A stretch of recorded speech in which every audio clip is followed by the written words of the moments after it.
Selamat pagi kelas 8. Di video ini, materi yang akan kita pelajari yaitu struktur dan fungsi tumbuhan. Apakah kamu pernah mengamati bagian-bagian tumbuhan dengan seksama?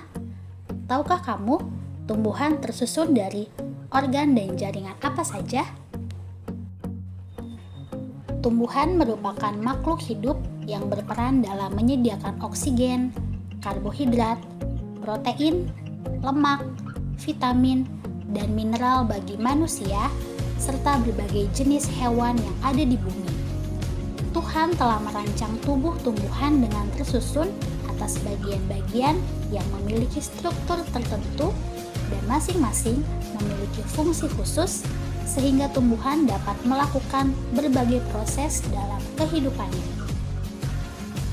Di video ini kita akan pelajari satu persatu struktur tumbuhan, yaitu akar dan batang.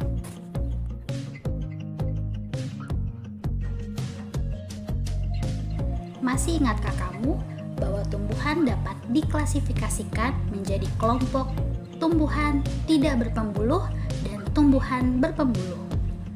Tumbuhan tidak berpembuluh meliputi tumbuhan lumut, sedangkan tumbuhan berpembuluh meliputi tumbuhan paku dan tumbuhan berbiji. Masih ingatkah kamu apa itu organ? Organ merupakan kumpulan dari beberapa macam jaringan yang berbeda dan membentuk satu kesatuan untuk melakukan fungsi tertentu. Secara umum, organ penyusun tumbuhan berpembuluh dapat dikelompokkan menjadi organ vegetatif dan organ generatif. Organ vegetatif merupakan organ tumbuhan yang berfungsi untuk mendukung pertumbuhan dan perkembangan tumbuhan, terutama berguna untuk penyerapan, pengolahan, pengangkutan, dan penimbunan zat makanan. Organ vegetatif tumbuhan berpembuluh terdiri atas akar, batang, dan daun. Sedangkan organ generatif merupakan organ tumbuhan yang berfungsi dalam proses perkembangbiakan secara generatif atau seksual. Pada tumbuhan berbiji tertutup, organ generatif terdiri atas bunga, buah, dan biji.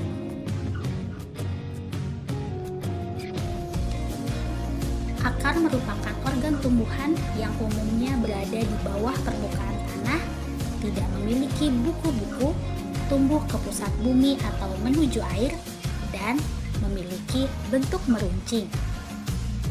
Terdapat dua jenis sistem perakaran pada tumbuhan, yaitu serabut dan tunggang. Tumbuhan monokotil seperti padi, jagung, dan rumput memiliki sistem perakaran serabut. Sebaliknya, pada tumbuhan dikotil seperti kacang tanah dan mangga memiliki sistem perakaran tunggang. Akar memiliki fungsi untuk menambatkan tubuh tumbuhan pada tanah dan juga menyerap air dan mineral dalam tanah atau pada medium tumbuhnya.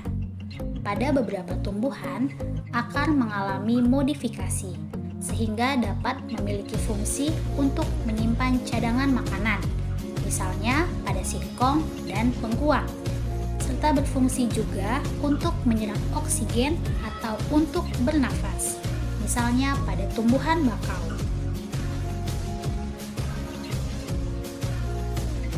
Batang umumnya berbentuk panjang bulat seperti silinder, memiliki ruas-ruas yang masing-masing dibatasi oleh buku-buku.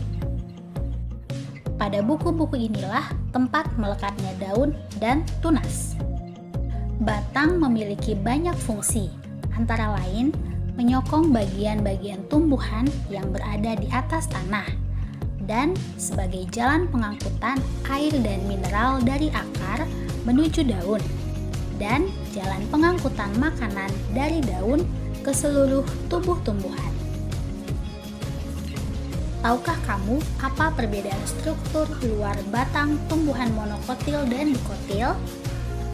Batang tumbuhan monokotil memiliki ruas-ruas batang terlihat jelas. Perhatikan gambar A, yaitu ruas pada batang bambu. Sedangkan batang tumbuhan dikotil, luas-luas batangnya tidak terlihat jelas. Perhatikan gambar B, yaitu ruas pada batang pohon srikaya. Pada beberapa tumbuhan, batang dapat mengalami modifikasi dan berfungsi sebagai tempat menyimpan cadangan makanan, misalnya pada tumbuhan tebu dan kentang. Sampai di sini video materi mengenai struktur dan fungsi pada akar dan juga pada batang. Jangan lupa dicatat dan dipahami ya.